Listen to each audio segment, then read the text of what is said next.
السلام علیکم.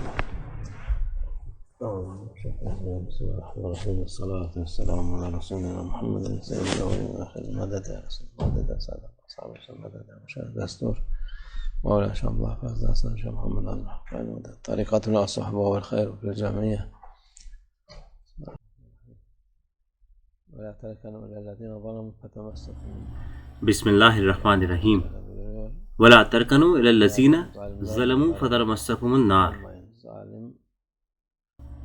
اللہ عز و جل فرماتا ہے کہ ظالموں کے ساتھ نہ ہوں. ظالم کون ہیں؟ یہ وہ لوگ ہیں جو اللہ کے خلاف چاہتے ہیں.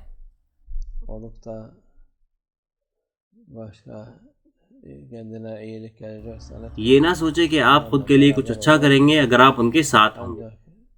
جو ان کے ساتھ ہوتے ہیں انہیں صرف نقصان ہوتا ہے. جو ان کے ساتھ ہوتے ہیں انہیں کبھی فائدہ نہیں ہوتا. اس لیے ایک مسلمان کو مسلمان کی مدد کرنی چاہیے، اس کا سہارا بننا چاہیے. کافروں سے یا ظالموں سے کچھ امید لگانا بیکار ہے.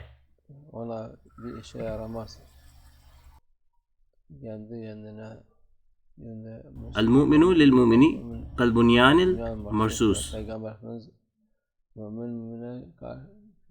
ہمارے رسول اللہ صلی اللہ علیہ وسلم فرماتے ہیں کہ جب مومنین ایک ساتھ ہوتے ہیں تو وہ ایک مضبوط عمارت کی طرح ہوتے ہیں. اس سے انہیں طاقت ملتی ہے، ان کے لیے اچھائی ہوتی ہے اور فائدہ پاتے ہیں وہ لوگ.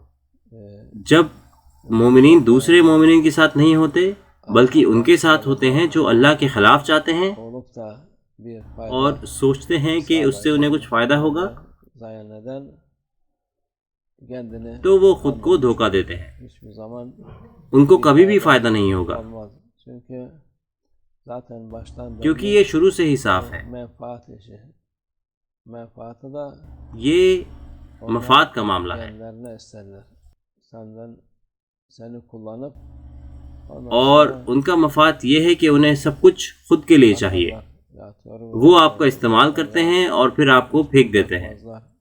یا تو وہ آپ کو چھوڑ دیتے ہیں یا پھر آپ کی طرف بالکل بھی دیکھتے نہیں ہیں. اس لیے مومنین اور مسلمان صرف ایک دوسرے سے ہی اچھائی پا سکتے ہیں. غیر مسلم آپ کے ساتھ ہو سکتے ہیں تھوڑے وقت کے لیے اور پھر بعد میں آپ کو وہ چھوڑ دیں گے. وہ آپ کے خلاف ہوں گے. آپ کے پاس جو بھی ہے وہ لے سکتے ہیں اور اس کو آپ کے خلاف استعمال کر سکتے ہیں. اس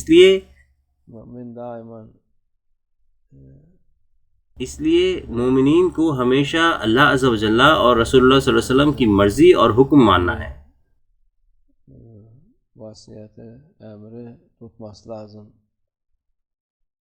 انہیں کبھی بھی ظالموں کے ساتھ نہیں ہونا. اگر وہ ہیں تو انہیں پتہ ہونا چاہیے کہ کر کیا رہے ہیں. وہ آپ کو کبھی بھی نقصان پہنچا سکتے ہیں کسی بھی وقت. کہتے ہیں ہمارے رسول اللہ صلی اللہ علیہ وسلم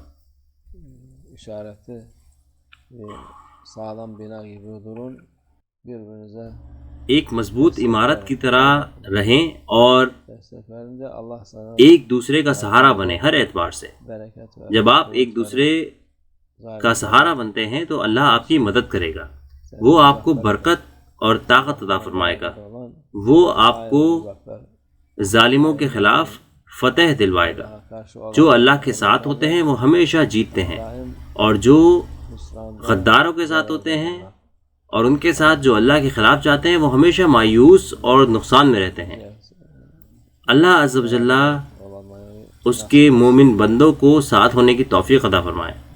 ہم ایک دوسرے کا سہارا بنیں اور ایک دوسرے کے لیے دعا کریں. دعا سب سے بڑی طاقت ہے اور مومنین کا ہتھیار ہے.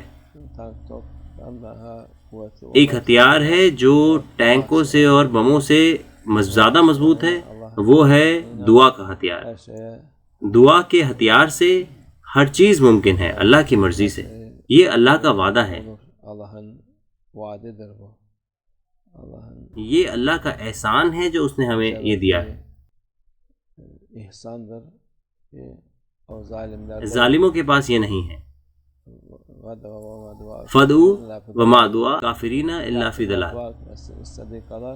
کافر جتنی چاہے دعا کر لیں ان کی دعا بیکار ہے. اللہ ہماری حفاظت فرمائے. اللہ ہمیشہ ہمارے ساتھ رہے انشاءاللہ. اللہ ہمارے ایمان میں قوت عطا فرمائے.